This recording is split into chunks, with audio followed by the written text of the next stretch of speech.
El inicio de todo, la creación y la caída.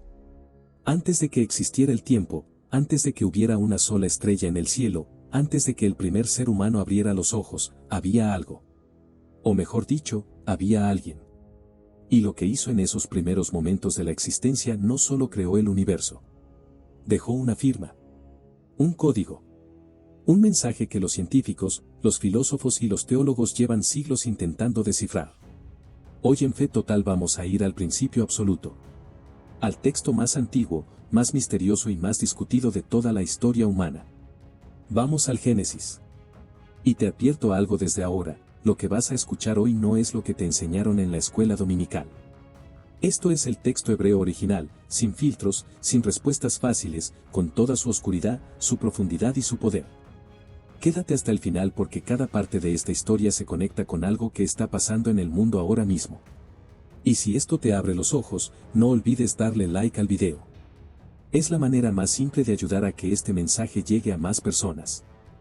En el silencio antes de que se contara la primera hora, Elohim, y fíjate bien, no dice Dios con una traducción simple, dice Elohim, una palabra plural en hebreo que ha generado siglos de debate teológico, llamó al comienzo. Los cielos se arquearon sobre una tierra sin forma. Las aguas profundas estaban cubiertas de oscuridad. Y el espíritu de Elohim flotaba. Como un temblor. Como un aliento suspendido sobre el abismo. Hay algo en esa imagen que eriza la piel, ¿verdad? El universo entero en pausa, esperando una palabra. Y entonces esa palabra llegó, sea la luz. Y la luz existió. Así. Sin nada previo. Sin materia, sin energía, sin espacio. Solo la palabra. Los físicos modernos hablan del Big Bang como el momento en que el universo comenzó de la nada, y cada vez que alguien les pregunta qué había antes de ese instante, los mejores científicos del mundo se quedan en silencio. Interesante silencio, ¿no? Elohim separó la luz de la oscuridad, nombró al día y a la noche, y el ritmo del cosmos quedó establecido. Primer día. Y aquí empieza algo que muchos pasan por alto, el acto de nombrar. En la cultura hebrea, dar nombre a algo era ejercer autoridad sobre ello. Cuando Dios nombra, organiza. Cuando el humano nombra, también. Eso no es un detalle menor. Eso es una declaración de propósito. El segundo día, la voz volvió a sonar, una expansión, una bóveda inmensa dividiendo las aguas de arriba de las aguas de abajo. Los hebreos llamaban a esto el firmamento, y lo que es fascinante es que las cosmologías antiguas de Mesopotamia, de Egipto, de Babilonia, todas comparten esta imagen de aguas separadas por una bóveda. ¿Memoria colectiva? ¿Revelación compartida? ¿O algo más profundo que la mente humana intenta describir con los únicos lenguajes que tiene? Pero esto no es lo más impactante. El tercer día, la tierra seca emergió de las aguas, y los mares se congregaron. Y entonces ocurrió algo extraordinario, la tierra fue ordenada a producir vida por sí misma. Hierba, plantas con semilla, árboles frutales. La creación no solo fue creada, fue equipada para seguir creando. Eso es genial en el sentido más literal de la palabra. El cuarto día llegaron las luces en el firmamento, el sol para gobernar el día, la luna para la noche, y las estrellas lanzadas como chispas de la mano del Creador. Señales. Estaciones. Días. Años. El cosmos se convirtió en un reloj de fuego inscrito en el cielo. Hoy la NASA estudia esas mismas estrellas buscando señales de vida. Y el texto dice que fueron puestas ahí precisamente como señales. La coincidencia es demasiado perfecta para ignorarla. El quinto día el agua se llenó de vida, leviatanes, sí, el texto hebreo original menciona expresamente al leviatán, girando en corrientes de joya, y las aves cruzando la expansión del cielo. Elohim los bendijo con una orden que suena simple pero es profunda, sean fructíferos y multiplíquense. No es solo biología. Es una misión. El sexto día llegaron los animales de la tierra, y entonces vino el momento que lo cambia todo. El texto hace una pausa. Algo diferente está a punto de ocurrir. Porque antes de crear al ser humano, el texto dice que hubo un consejo, hagamos al ser humano a nuestra imagen, conforme a nuestra semejanza, hagamos. Plural. Ahí está de nuevo esa palabra que mantiene a los teólogos despiertos a las 3 de la mañana. ¿Trinidaria? ¿Ángeles participando? ¿Una corte celestial? El texto no lo explica. Y eso es exactamente el tipo de misterio que el Génesis te lanza a la cara sin ofrecerte la respuesta fácil. El ser humano fue creado en la imagen de Elohim. Macho y hembra los creó.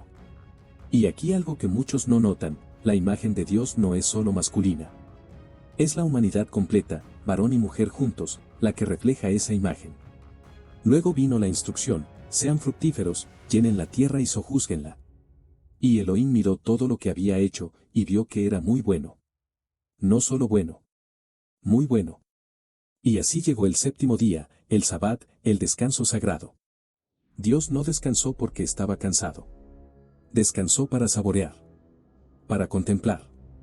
Para declarar que la obra estaba completa. Y lo declaró santo.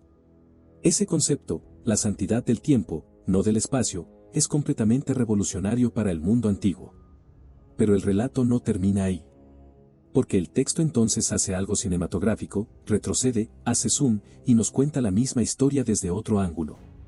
Y en este segundo relato es donde las cosas se ponen verdaderamente intensas. Yahweh Elohim, ahora con el nombre personal de Dios, el nombre que él mismo reveló como su identidad más íntima, se arrodilla en el barro. El creador del universo, el que separó las aguas y lanzó estrellas, se inclina hacia la tierra y moldea al ser humano con sus manos. Y entonces hace algo sin precedentes en toda la literatura antigua, sopla directamente en sus fosas nasales el aliento de vida. La palabra hebrea es nesama. No es solo oxígeno. Es algo de la esencia misma de Dios transferida al barro. El polvo se convirtió en un alma viviente. Después vino el jardín en el Edén, hacia el oriente. Hermoso. Abundante. Con ríos que se dividían en 4 corrientes, con árboles buenos para comer y agradables a la vista. Y en el centro, 2 árboles de importancia absoluta, el árbol de la vida y el árbol del conocimiento del bien y del mal. Y aquí hay algo que la mayoría de la gente no considera, el hombre fue puesto en el jardín para servir y guardar. Esas palabras en hebreo, abad y chamar, son las mismas palabras que después se usan para describir el servicio sacerdotal en el templo. El jardín del Edén era un santuario. El hombre era el sacerdote. Y tenía una sola prohibición. Una. Del árbol del conocimiento del bien y del mal, no debía comer.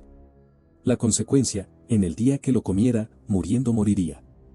Luego vino la soledad. No es bueno que el hombre esté solo. Y entonces Yahweh Elohim desfila ante Adán a todos los animales de la tierra y las aves del cielo, para que él los nombre. ¿Por qué? Tal vez para que el propio hombre descubriera lo que le faltaba.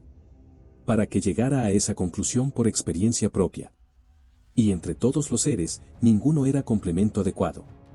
Entonces Dios hizo caer sobre el hombre un sueño profundo.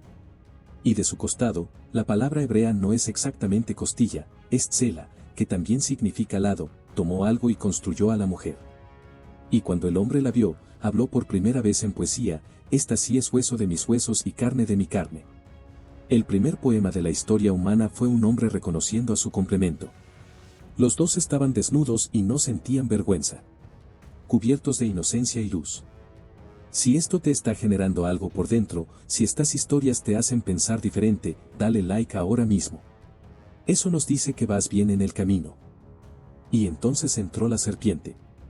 Y lo que viene ahora cambia todo. La serpiente era el más astuto de todos los animales del campo que Yahweh Elohim había hecho. Su voz era sedosa. Sus palabras, una sombra. ¿Con que Elohim les dijo que no comieran de todo árbol del jardín? Fíjate en la táctica, no miente directamente. Distorsiona la pregunta. Exagera la prohibición para que suene irracional. La mujer lo corrige, pero ya está enganchada en el diálogo. Y la serpiente va al golpe final, no morirán. Es que Dios sabe que el día que coman, sus ojos serán abiertos y serán como Elohim, conociendo el bien y el mal. La fruta era hermosa. Era deseable para adquirir sabiduría. Y ella tomó y comió. Y le dio a su marido que estaba junto a ella. Y él comió. Sin preguntas. Sin resistencia. El texto es brutal en su brevedad ahí. Y de inmediato sus ojos fueron abiertos. Se vieron desnudos. Cosieron hojas de higuera y se cubrieron. Luego escucharon a Yahweh Elohim caminando en el jardín en el viento de la tarde. Y se escondieron. El ser humano, creado para caminar con Dios, ahora se oculta de él. Esa distancia entre el creador y la criatura, ese primer acto de esconderse, es el patrón de toda la historia humana después. Adán, ¿dónde estás? La pregunta más dramática del texto sagrado. No porque Dios no supiera dónde estaba, sino porque quería que el hombre respondiera, que reconociera su posición. El hombre respondió con miedo, con vergüenza, y luego con algo que la humanidad lleva haciendo desde entonces, culpar a otro. La mujer que tú me diste. Incluso en su culpabilidad, apunta a Dios como cómplice. La mujer culpó a la serpiente. Y aquí es donde el texto pronuncia las consecuencias. A la serpiente, maldita, arrastrándose sobre su vientre, comiendo polvo, con enemistad perpetua entre su simiente y la de la mujer. Y esa frase que ha fascinado a teólogos durante milenios, él te aplastará la cabeza, y tú le herirás el talón. Una promesa dentro de una maldición. Un re. A solas. La sangre de Abel clamó desde la tierra. Y Dios preguntó, ¿dónde está tu hermano? Caín respondió con la frase que se ha repetido en la boca de cada tirano, dictador y abusador de la historia, ¿soy yo el guardián de mi hermano? Sí, Caín. Esa es exactamente la pregunta. ¿Lo eres? La maldición de Caín fue que la tierra ya no le daría su fuerza, y sería un vagabundo. Y Caín, en vez de arrepentirse, se quejó de que el castigo era demasiado grande. Pero incluso ahí, Yahweh le puso una señal de protección. Nadie podría matarlo. La misericordia divina opera de formas que la lógica humana no siempre entiende. Caín se fue a la tierra de Nod, al oriente del Edén. Construyó una ciudad. Y de su línea descendió Lamec, quien tomó 2 esposas, la primera mención de poligamia en el texto, y se jactó ante ellas de haber matado a un hombre y que si Caín era vengado 7 veces, él lo sería 77 veces. La violencia escala. La humanidad fuera del jardín va acelerando su propia destrucción. Pero Dios no abandonó a Adán y Eva. Nació Set, y de él nació Enos. Y entonces dice el texto algo hermoso y sobrio, entonces los hombres comenzaron a invocar el nombre de Yahweh. En medio de la muerte, el fratricidio y la violencia creciente, hubo quienes buscaron a Dios. Siempre los hay. Y las genealogías de Génesis 5, que muchos saltan porque parecen aburridas, están llenas de vida si sabes leerlas. 9 generaciones de hombres que vivieron cientos de años. Y entre todos ellos, uno sobresale, Enoc. El que caminó con Dios. Y el texto dice simplemente, desapareció, porque Dios se lo llevó. No murió. Fue tomado. En todos los siglos de la historia bíblica, solo 2 personas evitaron la muerte de esa manera. Algo en la vida de Enoc fue tan extraordinario que el texto ni siquiera intenta explicarlo. Solo lo anuncia. Y sigue. Si estás llegando hasta aquí y esto te está moviendo algo por dentro, este es el momento perfecto para suscribirte a Fe Total. Este canal existe para estas conversaciones profundas. Dale clic al botón de suscripción ahora. No te arrepentirás. La humanidad siguió multiplicándose. Y entonces el texto introduce uno de los pasajes más extraños y debatidos del Génesis, los Benai Elohim, los hijos de Dios. Vieron que las hijas de los hombres eran hermosas, y tomaron esposas de entre todas las que escogieron. Y de esa unión nacieron los Nefilim, los gigantes, los hombres de renombre de tiempos antiguos. ¿Quiénes eran estos hijos de Dios? Hay 3 teorías principales: ángeles caídos, gobernantes humanos que se llamaban a sí mismos divinos, o una línea de Set mezclándose con la línea de Caín. El texto no lo resuelve. Y esa ambigüedad es intencional. Lo que sí está claro es el resultado: la maldad del hombre se multiplicó. Cada pensamiento, cada intención del corazón humano, era solo maldad continuamente. La violencia llenó la tierra. Y Yahweh se arrepintió. Esa palabra en hebreo es nicham. Implica un dolor profundo. Un lamento. El Creador sufrió por su creación. Y determinó destruirla. Salvo por un hombre. Noé. Justo en sus generaciones. El que caminaba con Dios en una época donde casi nadie lo hacía. Y lo que viene ahora, en la parte 2, es una de las historias más dramáticas, más discutidas y más conectadas con el presente que jamás se han escrito. El diluvio, el arca, la promesa del arco iris, y el comienzo de las naciones tal como las conocemos hoy. Hay algo en la historia de Noé que los geólogos, los arqueólogos y los expertos en clima están encontrando ecos en cada rincón del planeta. No te lo pierdas. Esto es fe total, y recuerda, las señales están ahí, pero pocos están mirando.